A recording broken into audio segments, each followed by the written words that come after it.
Webster, Aaron Clark, and Mike Hesher on the program today. We have a scarce show today. A scarce show. Cole Rice is usual Tuesday, right? Well, Cole's taking a day off today. So we don't have Panther Prowl. We do have Carson DeBose in. Oh, and Brett Veach has agreed to join us on the program today. How about that, huh? A late ad. So we'll get Brett Veach's comments from yesterday's press conference at Arrowhead Stadium. We've been strong advocates of trust the process, trust Veach. He's been listening. He wants to give us a little back, you know. Okay, so let's get to our sounds the past 24 hours or so. I thought I'd lost them. I think I could go pretty much verbatim on them, but, the play-by-play stuff, not so much. All right, the Royals lose a close one last night against the Blue Jays. The call on SN 590, and Justin Turner hit his second home run of the night. Turner has been a longtime favorite of the struggling Ellenwood Slammers and general manager Monty Dole. I don't even know if the Slammers still have him or not. He had 2 home runs last night.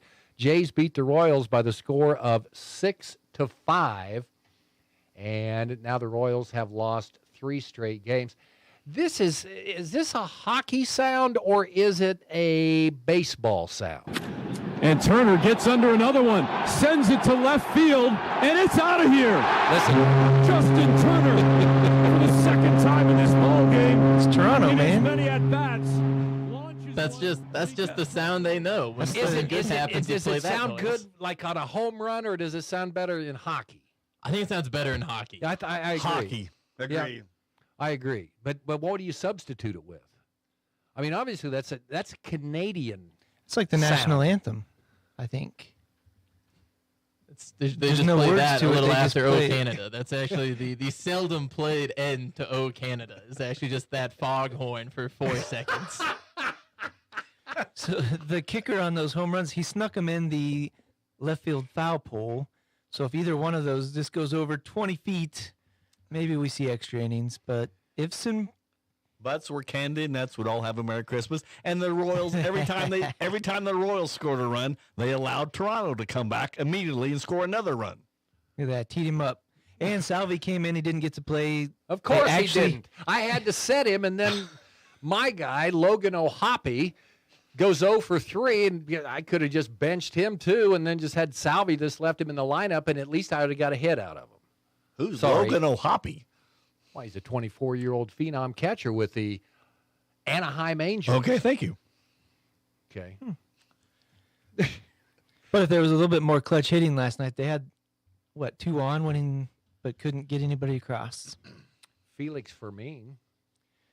Didn't know he was going to Freddie. start. Yeah. Freddie. Yeah. Popped Felix one over. Freddie. It's Freddie Felix Fermin. Felix is his middle name. Hey, you got to be ready to play, right? Salvi comes up. Man, my back hurts. I need to take 4 Tylenol, then I'll come up in the 9th inning and get a hit. Well, he had one last night, and he had a pretty good night. Walk, single, 2 runs scored, leadoff home run off Eric Swanson in the 8th inning. So nice for Freddie Fermin. And I'd be curious to see what all the pitching statistics are when Salvi's back there versus Freddie, because it seemed like when they were kind of hot, maybe Freddie was back there. Well, And they haven't been hot in a little bit. Salvi wasn't back there last night. Sure wasn't. And Jonathan Bolin, who was recalled from Omaha, his second career start allowed 4 runs, 6 hits, 2 2/3 innings. Summing it up, well, I didn't make any good pitches. And they hit those bad pitches really, really hard. So the Royals and Blue Jays again, game 3 of that, or game 2 of the series tonight, 5:30 for the pregame show. And now the barometer of the Royals nation, Dr. Doom. Mike Hesher, how you feeling here? I think it's a big start tonight. Is Cole Reagan starting? I did not check. I mean, if he's an ace, this is where he stops this streak right now. 3 games, they've lost 2 or 3 year already to that this year. Cole Reagan has to step up tonight and get a win for the Royals. I like it. You got to have the stopper. Exactly. Royals down to 17-13. Yeah, so I say you got a 3-game skid. You just came off a little skid, and you're still 17-13. But they won 4 games in between those 3 game skids. They're very streaky, as Webby said this morning. Somebody said this morning they're very streaky.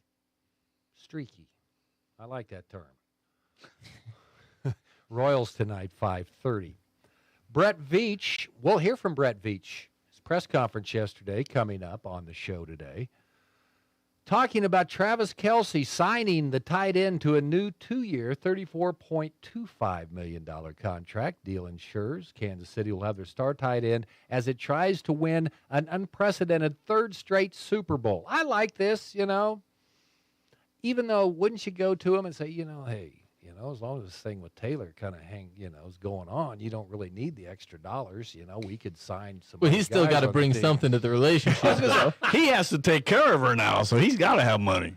What? Well, not take care of her, but he's got to keep up with her. Well, yeah, it cost him $8 million just for that 1 year just to court Taylor.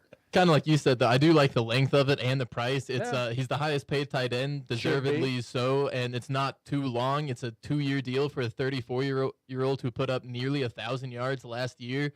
I like it, and another just a good deal, and kind of like Field Yates said at the end of that clip, keeping Patrick happy as he can, keeping his pal around, making sure he doesn't go anywhere, making sure there's no sour grapes at the end of a career if Travis wanted to keep playing, make sure Mahomes stays perfectly content in Kansas City. Well, if your body's sore and hurting, $34.25 million makes it feel a little bit better. Especially 17, right when you put your name on it. Yeah. But look at what he does for Kansas City marketing.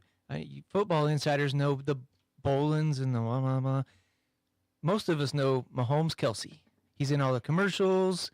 He could not play and still probably generate more revenue for the team and publicity for the team than most guys. So on that aspect, it's a no-brainer. ESPN's Adam Schefter, more on the details. I kind of like that. There's an option in there 3 days after the rosters are set for next year. So, I don't know. Is that his option or is that the team See, and that's option? what I wasn't sure, because usually you don't see that kind of specification. It's usually just at the start of the league year. So it is kind of an interesting. They have a little bit of time to see what they want to do, but I expect that was just a throwaway clause. I don't know. It'll be interesting to keep an eye on, though. And Field Yates, just kind of what we're saying. You play hard, you will be rewarded. So, I'm kind of like you, no-brainer on that. Lamar Hunt. All of a sudden, the Chiefs have... You mean Clark Hunt? What did I say? You did this Yeah, you did yesterday. Lamar. It's Clark. Okay, well, Lamar Hunt, speaking from the grave, talking about the sales tax vote that failed in Jackson County, says there's all of a sudden new urgency to get something done. 6 years instead of 40 if they had that sales tax passed. So if he invests his multi-billion dollars properly in 6 years, he'll be able to use the interest to pay for a new stadium. where's it going to go? They're still talking. It was just on the news today. They've all had various vetoes and whatnot, but some type of new tax or something that can be used to lure them to the Kansas side of the border. That's what I said. I saw Kansas legislators were potentially trying to put together a package to lure both the Chiefs and Royals across state lines. I don't know how much validity there was to it or how much validity it'll hold, Kansas how seriously has it'll be taken. The thing they get over there, that you get gambling money that goes to a professional team. That's right there. Star bonds. That's what I it heard, was. yeah. I think it'd be There's great. like $10 million in the star bonds, wasn't it? If you live in Jackson County, live in Missouri, are you not a Chief fan anymore since they moved out by Kansas Speedway? I'm not a Chiefs fan if they become anything other than the Kansas City Chiefs. Well, I don't think they're going to call them the Overland Park Right, Braves, but I'm just I mean, it's At least there's the conversation that they're going to remain in the area and still be the Kansas City Chiefs. Yeah. Because I suppose by all rights they could up and move somewhere. Oakland needs a new team. The Oakland Chiefs. Throwback. That wouldn't be right. Make it the Oakland Kings.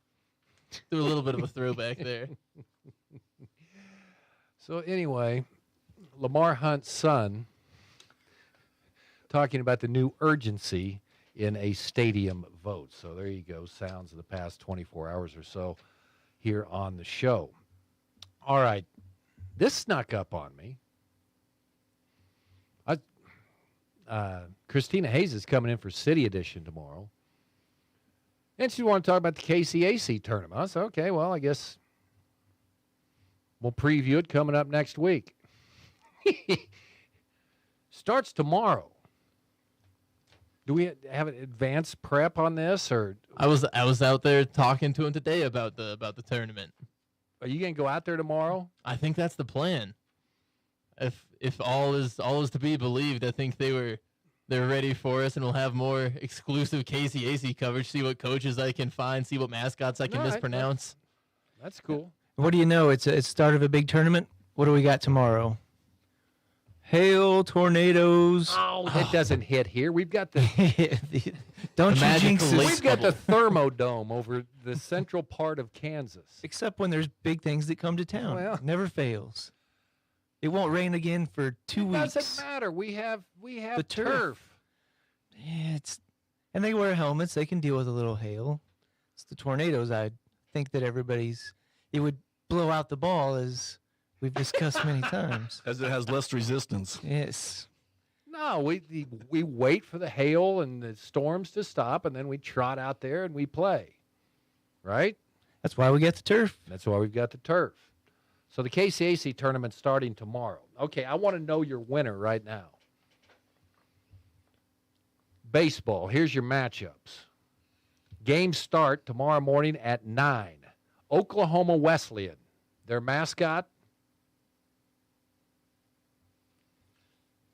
the Oklahomans. I don't know that one. 31-18, taking on 6 seed Friends. Mascot? Falcons. Falcons, right there. Okay, 31-18 against Friends, 28-21. Then at 12-15 in that bottom bracket, Avila. 17-19. At least that was good. I saved you some points, because if you had guessed wrong, then that would cost you. Against the Tabor College Blue Jays. Yeah, the Fighting Blue Jays. That's right, 34-12. That is the 12-15 game. Then at 3:30, the McPherson. Bulldogs. Yeah. Almost went pups. 23-26 against the Ottawa Braves. Braves, 29-21. Then the 6:45 game, the number 1 seed, Kansas Wesleyan Coyotes. Yeah. Coyotes. Coyotes. That'll cost you 4 points, Orson. I had to learn that one the hard way. 41-8 against Evangel. You can get your points back here. The Angels. Christians. That's going to cost Hesher 10. Okay. It's Protestants, clearly. Okay, so Kansas Wesleyan, 41-8. They're the number 1 seed. Evangel, 23-24. The winner of this year's KCAC baseball tournament is. Everybody gets a Kansas pick. Wesleyan. Was it the first team you said was the one? Well, we already got a Kansas Wesleyan in, so I'll go with the Oklahoma school. I was going to go a strong Avila. team. A strong team. Okay, all right. You're going to Tabor. I'll take your Tabor. I'm taking your Tabor from you. That was mean. I was waiting for you to say Sterling. I know that one. It's the Warriors. I'm going to go with Ottawa. The Braves. Kansas strong. Okay. Ash, who did you take? The Oklahoma school. I was gonna say we all take Kansas schools, but of course. Okay, all right. So that's the baseball side of it. The cool thing about this Great Bend Sports Complex, besides having turf, when you can play through tornadoes, hail, heavy rain, grasshoppers, drought, COVID, because we have turf on the field. Okay, here's your softball matchups. Again, take your pick. Okay, there's 2 games that take place. At 12 noon, Evangel, 31-7. They're the number 1 seed, taking on 8 seed Tabor, 21-23. The bottom bracket, number 2 seed Ottawa, 36-14, against Kansas Wesleyan, 24-18. The 2:30 game, St. Mary, 29-19, against Avila, 30-18. And then Friends will play in the other 2:30 game against Oklahoma Wesleyan. Taking St. Mary. I'll go Avila. Oh, I'm going to go with Ottawa. I'm going to go the defending champs, man. They're good. Those girls have biceps the size of So you're taking Ottawa on both sides? yeah. Okay. They're going to be the Minnesota State of KCAC baseball and softball. And Hesh, you're winner of the softball tournament. I have no idea. I'd say Barton, but they don't play, so. You get that update right here.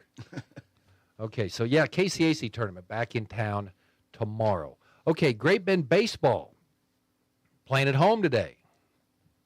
Hosting. Garden City. The Buffalo. Is it Buffalo or Buffaloes? Buffaloes. Okay.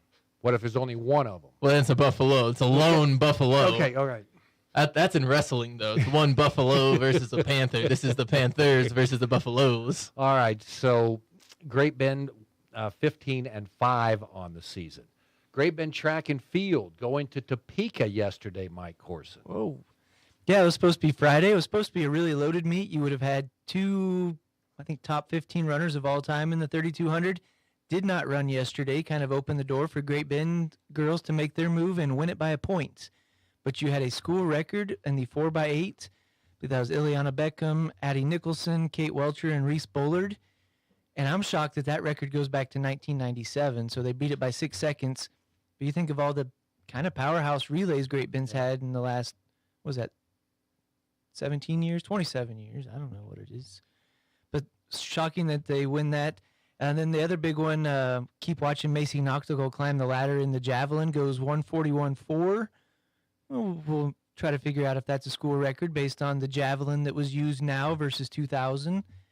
And on the boys' side, not as many points, but Cooper Omont was right there in the triple jump in a loaded field that included Tanner Heckel, who went number 1 all Kansas in the long jump. And then Cooper added to his long jump, and I think he's about number 10 in Class 5A. Okay, so have we dug down into this record yet? And kind of tell me where the question came from. So in 1999, the IAAF, kind of the governing body, switched their javelin, so I think it's a little bit lighter and it has a different center of gravity. Now the question is whether or not Kansas implemented it in 1999 because Carol Swenson's record books show post-2001 records on the new javelin.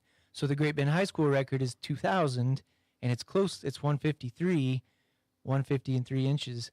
So it's, and you're talking about a javelin that could go 5 to 8% further.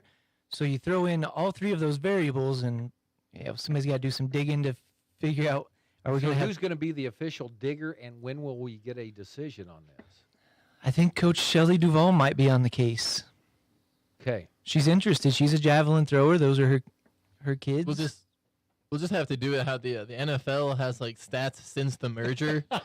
We can just say the farthest throw since the change. Well, and that's what we're going to deal with baseball and softball. Now you get at least the 6 extra games, and you get a power hitter like we won't name any names yet, but they're going to smash some records potentially. So yeah, we're going to have 2023 before, and It's just like if you're Tammy Rose, your picture's in the program of the state track meet for the ball throw. It will never be broken. Wish I had there's a lot of 4x2 records that will never be broken. the 440. But yeah, you can go back to Roger Maris. Did he get his 61st home run in, what was that, 160 games?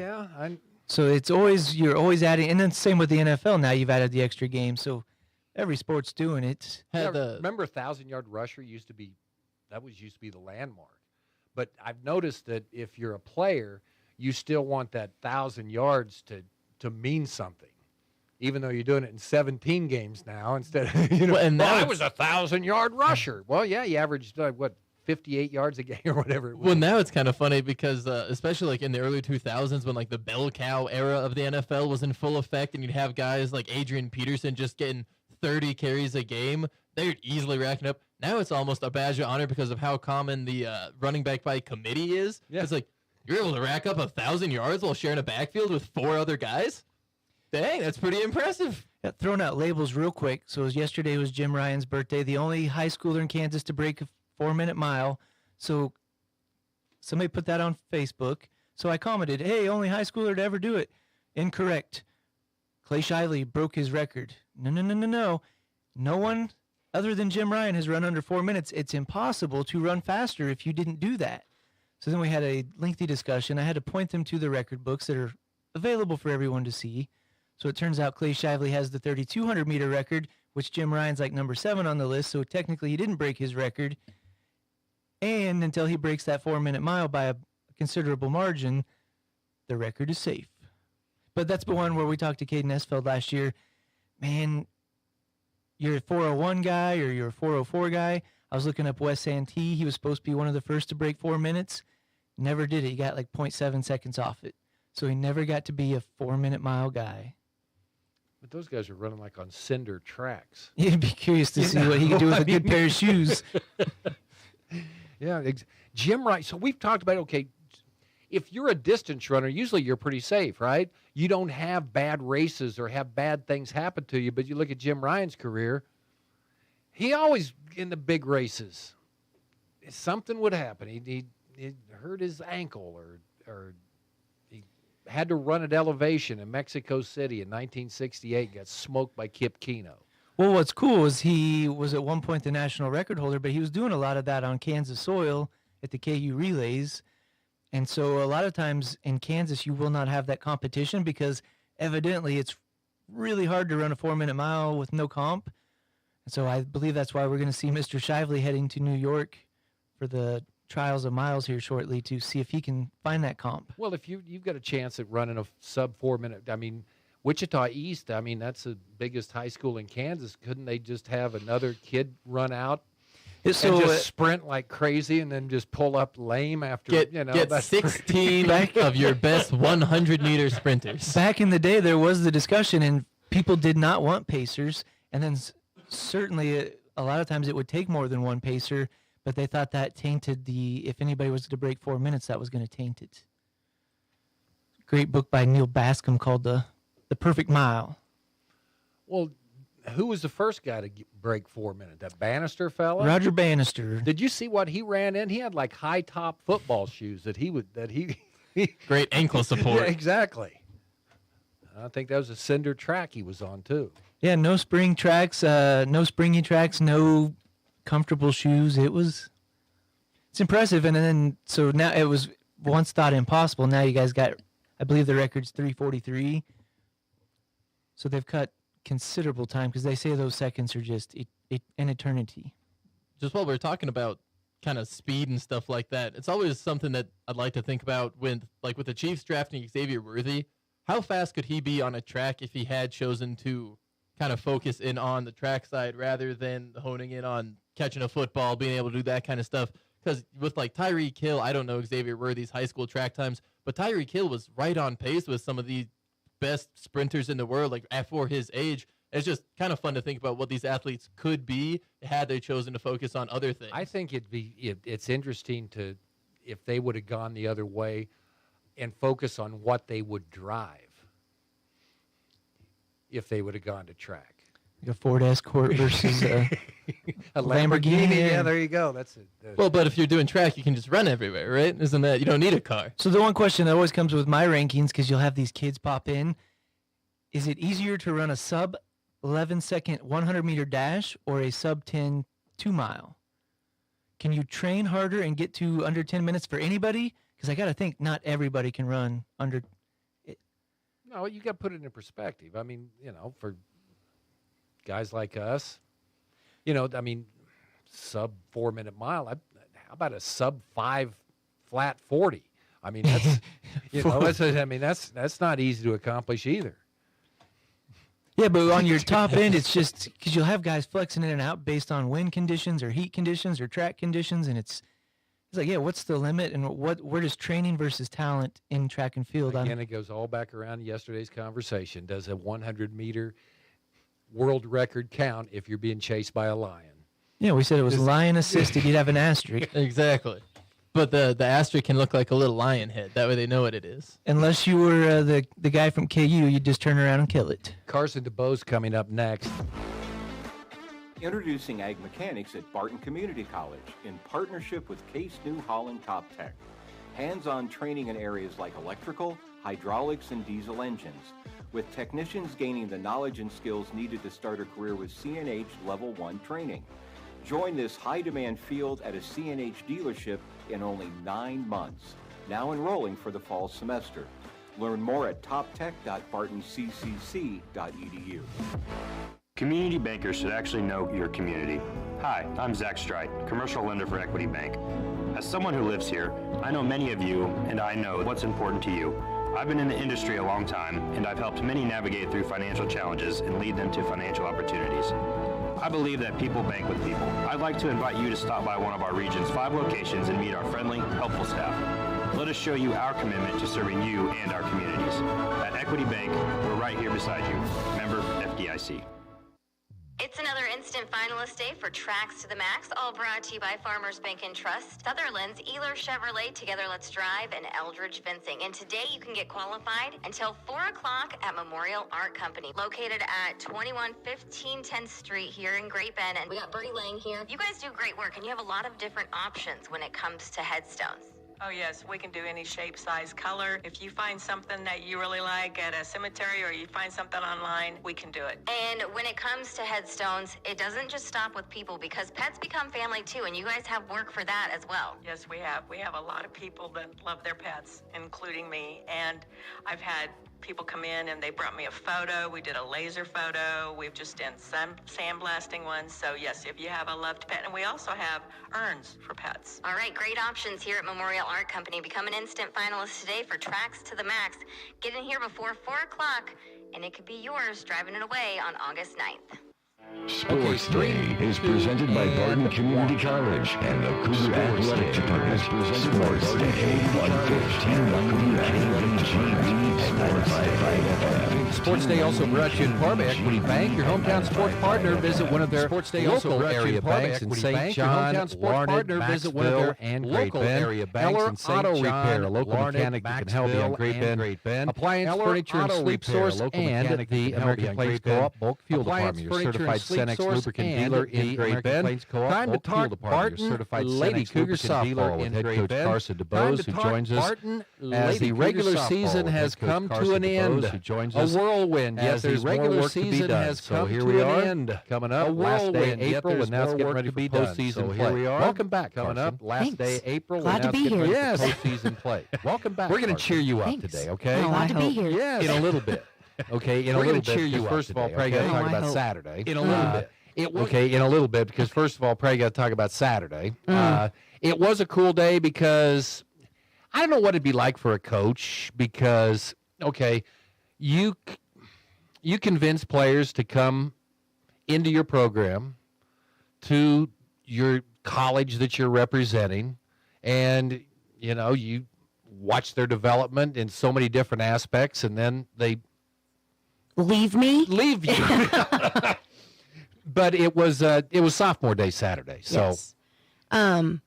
And you know, I do want to say a little bit about that, because a lot of people, I don't think, understand that when this group committed as freshmen, I was not the head coach. I became the head coach a week before they moved in. Some of them I did not know. And I tried to give them the opportunity to decide if they wanted to play for me or not. And they chose to stay. So they're a very special group to me, because they didn't have to, and they chose to stay. And so, you know, I've gotten really close with them, and I know that they put a lot of faith and trust in me just as much as I have them. So. Yeah, but what about their mom and dads? That's the one you really got it. Oh, yeah. Yeah, you know. I mean, I always tell them, I'm like, hey, thanks for letting me borrow your kid for a couple years. Like, that's a lot of, you know, trust you put in somebody. So. No, that is kind of neat. This is going to be one of the special teams that you always remember. I mean, this first class, because, yeah, okay, come on over. I got some good things going here. Now, you haven't seen them yet, or no one has seen them yet, but trust me, come on over. Yep. So, thankfully, you know, they trusted the process. They trusted me, and I know that I'm not always calm, cool, collected.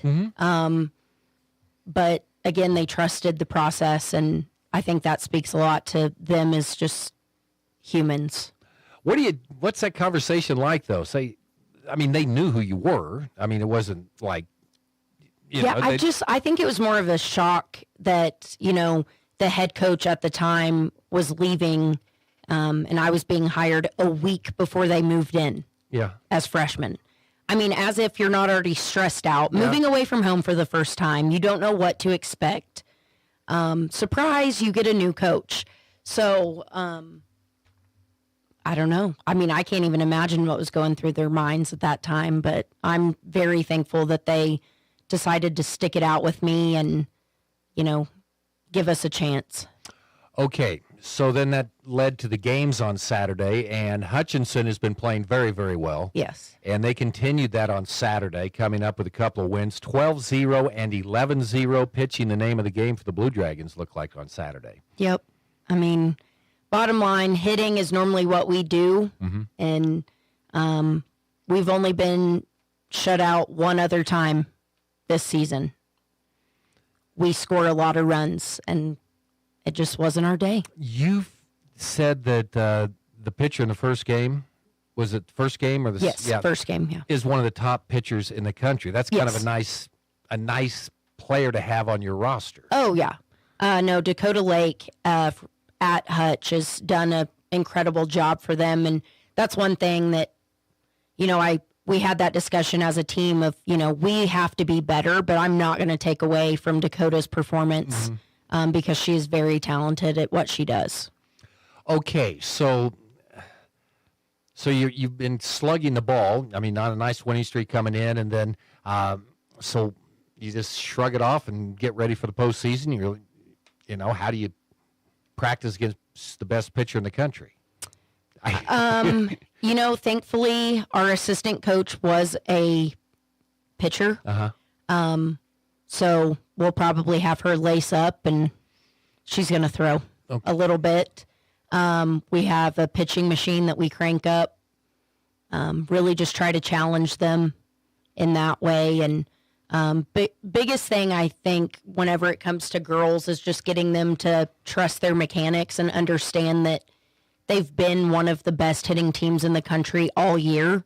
We don't need to change anything mechanically. We need to change our mindset.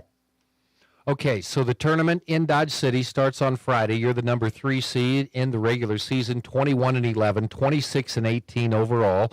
And you'll get Dodge City in the first round. Dodge will come in 11-21, 11-31 in league play. So you're in the same half the bracket as Hutch. Hopefully you get to see them in the second round because you can't worry about playing them until you knock off Dodge. Thoughts on Dodge City? Exactly what you said. We have to take it one inning at a time, one pitch at a time. You can't ever look too far forward, especially with, your season on the line. You have to play every pitch, every inning, every game like it's your last because it very well could be. So we're just going to go in and give it everything we've got and hope for the best. Yeah, you get in there and you just want to keep playing games, and obviously that it starts with the game against Dodge City, and then Hutchinson, Butler ends up winning the league. So talk about the field. It's the top 5 teams, I think, have been. It's been a dogfight. Yeah, all year. Yeah, definitely. And I do want to give a shout out to my girl, Morgan Bohannon at Butler. That is her first conference win as the head coach there. And I'm super proud of her. Hopefully we can steal it from them next year, but I'll let her have her moment this year. What goes in? I mean, we see it all the time. Teams get hot. And maybe they get hot in the first game. Maybe it's a 2-inning stretch. Man, these softball tournaments get really interesting. You can get on a roll, you can do a lot of things, or you go through a couple bad innings, and then all of a sudden you're coming home. So, well, my favorite example to use of that is my first year as the assistant. So that would have been the 2021 season. We actually went into the tournament as the 8th seed because it was still split into East and West. We lost first round to Colby, played 3 games back to back to back to make it to Sunday, woke up Sunday, run ruled Hutch, to play Butler in the championship game. So it ended up being the number 2 seed and the number 8 seed in the championship game. So that's the biggest thing as a coach is once it's tournament time, getting these kids to understand it is anybody's ball game. Nobody cares about the past. Yeah. Everybody going into this tournament is 0-0. But that's kind of the bad thing. You kind of you get into it by playing a lot of games. That means you lose your first game, and that's a tough way to get going. But that was exhausting, but it was the best experience. It was awesome. That team, we struggled throughout season the entire time. I didn't think we had a chance at all. And whenever it clicked at the right time. And that.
Pointing into what was a really solid season for you. I guess feelings here on a Tuesday before we go to Dodge City on Friday. Well, I do want to make a point. I was doing some research yesterday and found out this is actually the highest ranked seed going into the tournament that Barton's been since 2017.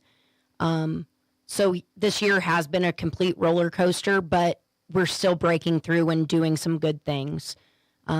So, small victories in that aspect of it. But like I told the team yesterday, good vibes only, positive vibes only. We're going to go in and everybody's 0-0. Yep. It's anybody's ball game. So here we go. Let's do it. All right, Carson, thanks so much. Carson DeBose, head coach of the Barton Lady Cougars. They open play at the Region 6 tournament in Dodge City on Friday. They'll be taking on the host Conquistadors. The winner of this tournament gets right into the national tournament. No other games after that. So just win a title, go to the national tournament. We'll have more on Sports Day coming up. Don't want to be tied down by a wireless contract? Get the service you deserve with NextTech Wireless Advance Pay. There's no contracts and no credit checks. Plus, you can get unlimited talk and text with 22 gigabytes of high-speed data for only $25 a month.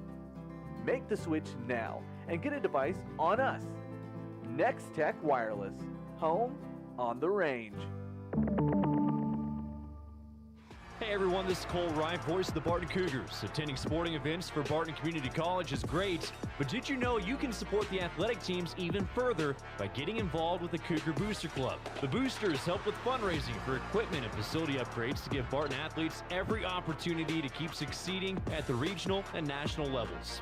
Join the Cougar Booster Club as an individual or business. Call 620-792-9377. Become a booster today. Go Cougars. When it comes to car maintenance, it's good to know a local guy that can get things done. The Eller family has been in the auto repair business in Great Bend forever. Greg Eller continues that long tradition of helping people. Eller Automotive Repair specializes in wheel alignments, oil changes, and general maintenance for all makes and models of cars and small trucks. Open 8 to 5 Monday through Thursday, 8 to 4 Fridays. Eller Automotive Repair at 915 Morton, right behind Great Bend Appliance, Furniture, and Sleep Source, 10th and Morton. Barton Community College enrollment days are back. Registration is now available for all sessions through July 24th. Make the enrollment process fun, fast, and simple. Reserve your spot to get everything set up for the fall semester in just one day. Visit with an academic and financial advisor, enroll in classes, take a tour of campus, and more. Visit enroll.bartonccc.edu to sign up. Are you a Class A CDL driver looking for a new opportunity? Venture Corporation is looking to hire several current valid Class A CDL drivers. And here are some great facts about driving for Venture Corporation that you will definitely enjoy. Higher pay, even higher pay if you have a hazmat endorsement. You'll be driving nice trucks, have more flexible hours, home most nights, and seldom any weekend work. Ready to team up with a homegrown, family-owned, and local company? Don't wait. Call Leslie at Venture Corporation today. It's Sports Day on 1590 KVGB and 95.5 FM. Presented by Barton Community College and the Cougar Athletic Department. Appreciate Macro into live. From the Mayo Money Management Studios, 1590 KVGB, Great Bend, and 95.5 FM K238CK, Hoisington. If you need physical therapy, consider Advanced Therapy in Great Bend and Progressive Therapy in Larned and Hayes. Hi, my name is Dalton Jones, a patient that I helped. She came in with chronic back pain that she'd been having for years. After several weeks of showing her exercises, several different interventions, we were able to get her back to where she can do her shopping without leaning on the shopping cart at all. You don't need to hurt. Physical therapy can help. Call Advanced or Progressive Therapy and Sports Medicine to explore your treatment options and get your life back. Extend the life of your equipment with Cenex Premium Greases. Engineered with quality-based oils and well-balanced formulas to protect equipment in a wide range of temperatures and tough conditions. The Cenex line of grease products offer excellent rust protection, water resistance, and anti-wear properties to extend equipment life. Cenex Grease delivers the dependability you need to keep your operation running like a well-oiled machine. Contact American Plains Co-op Fuel Department in Great Bend, your certified Cenex distributor today. Sports Day is presented by Barton Community College and the Cougar Athletic Department. Sports Day on 1590 KVGB and 95.5 FM. Who's running this operation anyway? Welcome back, Sports Day on KVGB. Actually, I am. Sports Day brought to you by Next Tech Wireless. Experience wireless built by Kansans for Kansas. And Equity Bank right here beside you. Go to equitybank.com and buy the Marmy Auto Group on 10th Street in Great Bend. Okay. Brett Veach at a press conference yesterday in Kansas City wanted to start off by talking about Travis Kelce's new contract. You know, we do have some younger guys coming up, and like always, once the draft settles down, we'll have a chance to address all those players and work through that. Travis is an outlier here. I mean, I think we all know that when you talk about, you know, Travis and his career and his legacy here, this is something we just wanted to knock right out of the park early on, and then like you mentioned, Adam, just shift our focus to the young guys coming up, and we'll have a long runway now until the preseason starts. Well, I know the OTAs have started now, but we'll have a little runway here until we get to St. Joe's, and we'll spend our time working. I'll work with Chris and Jack on our side and work with these guys and their agents. Okay. And how long do you see Travis playing for the Chiefs? And not just playing, but being the player he's been and everything else he's been for the organization. How long do you see that continuing? Well, I mean, every now and then you have one of these guys that are outliers. And certainly Travis is one of those players. It's funny, it's not even May yet. And today we had chance to get out there in phase 2, and guys were out there running around, and Travis was the first guy in line, and I mean, he looked like he was 28 years old, and again, I mean, the odds of someone playing this far into the 30s are very low, but it does happen, and it happens with just unicorns in the profession, and Travis is one of those, and we'll certainly celebrate this with him, and hopefully we can ride this thing even longer. So we'll just have to wait and see, but I've shown no signs of slowing down. Everyone, notices the kind of postseason he had, and he just found that extra gear. And you know, these special players are always able to find that extra gear. And again, I mean, if anybody could do it, Travis can. We'll go next to Jesse Newell. Go ahead, Jesse. Hey, Brett. Now that the draft is over, I just wondered what needs, if any, you feel like you still need to address in free agency. Well, I mean, look, we accomplished a lot between the free agency period and the draft, and now I think we'll have a chance to really evaluate these young guys and evaluate these new players we brought in on our 90-man signings and right after the season, and with the undrafted free agent guys we got. So we'll have a chance to evaluate this team. I think we spoke about this over the weekend. I don't think you're ever satisfied with what you have as a roster, and there's always ways to improve. And I think the important thing is just to make sure that we have competition and battles at every position group coming into going into St. Joe. So now we get to spend the next few weeks watching these guys and seeing how they move out there, and it's a good gauge to predict how these competitions will go. And I think once we get through the next few phases of these OTAs, we'll huddle up as a staff, both personnel and coaching, and see if we have enough competition at all these positions, and if we need to go in a different direction before training camp, we will. But I think now we're excited with where the roster is and look forward to the OTA, the final OTA periods. We'll go next to Nate Taylor. Hey, Brett. I know we haven't talked to you about the day 3 picks just yet, but what intrigued you most about Jaden Hicks and getting him in the 4th round?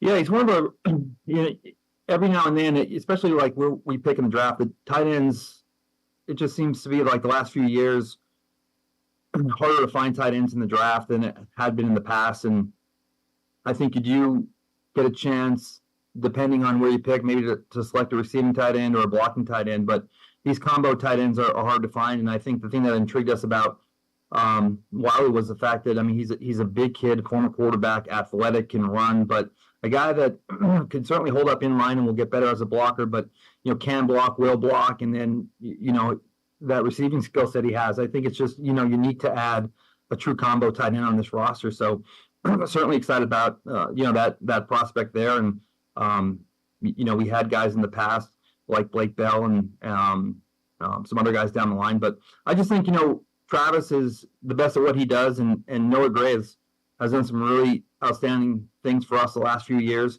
Noah plays a ton of reps on special teams, and having another bigger body to kind of be interchangeable with those two players was really important for us. Let's go next to Todd Leba. Brett, I'd like to ask you about a couple guys if I can. First up, Kingsley. Where did you guys have him on your board? I know a lot of people thought he might be a late first rounder. Which side will he play on? And I want to ask you about another guy too. Yeah, I mean, we had him up there obviously really high, and have to be prepared for all type of scenarios, and depending on how the draft unfolded. And again, you never know. I think we had a pretty good indication of just with the number of quarterbacks this year and the number of other offensive linemen that there'd be a chance a player like Xavier may slide to where we pick, but he was certainly in one of those top 25 to 40 considerations, and he was potentially consideration of 32. He's potentially consideration, how do we trade it down? So to have the draft unfold like it did and be able to select him at 63, feel very fortunate and lucky. And as far as position, I mean, he's played both right and left tackle, and I think plans are to throw him right there at left tackle and let him compete and battle with Wanye, and we'll see where it goes. And mentioned before the draft that certainly like some of the things we saw at Wanye last year, and it was our job to bring in competition. And I think those guys will be excited to compete with one another and look forward to that battle at training camp. But also know that Kingsley has played on the right side too. So I think that there's a lot of versatility and value there. I want to ask you about the kid from Penn State, interior, center, possibly guard. Creed had a few snap issues last year here and there. Is this bringing someone in to push him? What position do you see Hunter playing at? Well, really, I mean, when you lose a guy like Nick Allegretti, I mean, those guys are hard to replace, and like some of the things Mike Caliendo did last year. But when you have a guy that, these are long seasons, and these are week in and week out. There's a physical toll that these players have to undertake. So it's one of those things where it was always comforting knowing you had a guy and a player like Nick Allegretti, who, if needed or pressed into service like he was last year in the playoffs, can come in and can play center, can play guard, and get you out of the game there. And when you look at Hunter and his career, I mean, the kid started off started out playing tackle, and then he transferred to Penn State, played guard, played center. So extremely smart kid. I think he had a mechanical engineering degree, and but one of those guys that, you know, we feel has a tremendous amount of upside, but also almost seeing like that Nick Allegretti role where I think he can come in and, you know, certainly will compete like the rest of the guys do. But I think we have a you know, high amount of confidence in him, knowing his background, knowing how smart he is, that he can come in and play quality reps and provide, you know, quality starts if needed. Let's go next to Matt Derrick. Thanks, Sydney. I got two questions, if you don't mind. First one, Brett, you talked a little bit there, the details about Kingsley and Hunter, but kind of big picture-wise, addressing offensive line with 3 different draft picks, was that the priority coming in? Was that just a good opportunity? And how do you kind of feel like that position's come together now? Well, we lost a few guys in the offseason. So, I mean, Donovan Smith was a free agent.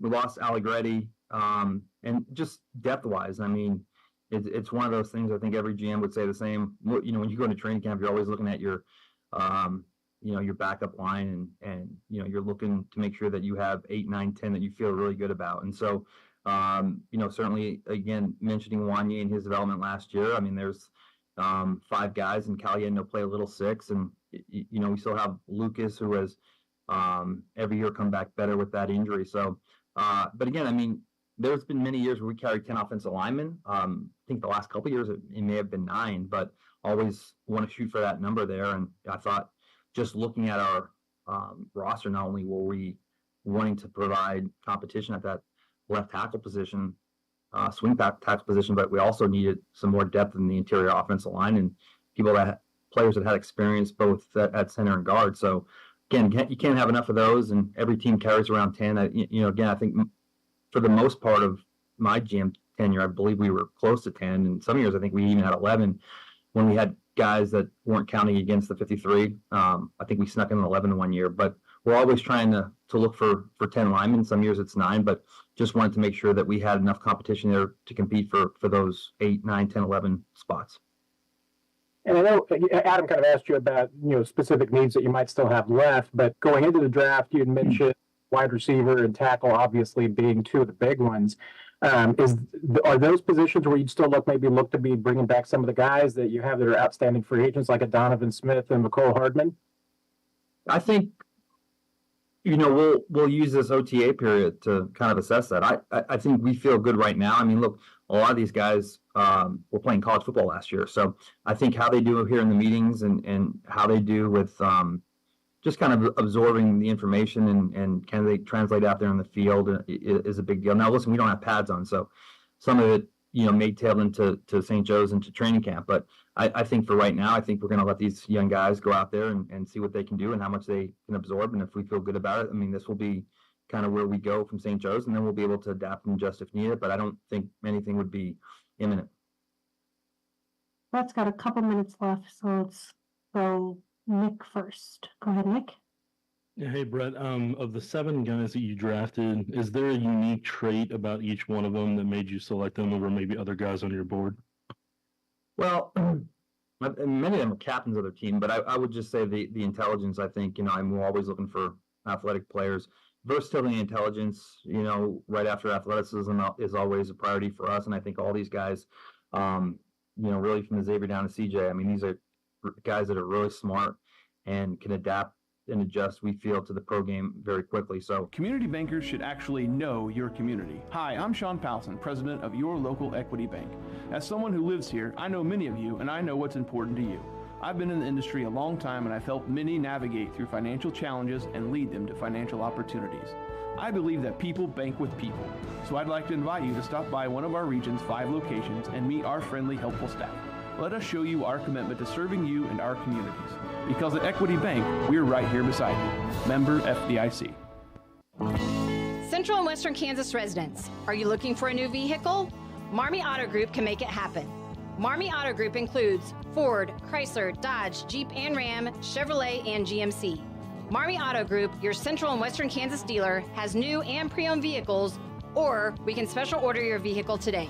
If your existing vehicle needs serviced, Marmy's award-winning service department can help. Come to Marmy Auto Group on 10th or marmys.net. Marmies make it happen. Prescriptions require an online consultation with a healthcare provider who will determine if appropriate. Restrictions apply. See website for details and important safety information. Subscription required. Price varies based on product and subscription plan. Hey guys, did you know there's a generic form of Viagra that works just the same, but is 95% cheaper? And you can get it online? Just go to hims.com/joy. Through Hims, you'll get a free medical consultation, discreet shipping if prescribed, a 100% online process, and trusted generic alternatives to the name brands at up to 95% off. That's right, get generic for Viagra, the same active ingredient as brand name Viagra, but for 95% less. It's the same medication, still prescribed by a licensed medical provider, but with zero copay, no expensive appointments, and no awkward face-to-face conversations. To start your free online visit, you need to go to this exclusive address, hims.com/joy. That's hims.com/joy for your free online visit. hims.com/joy.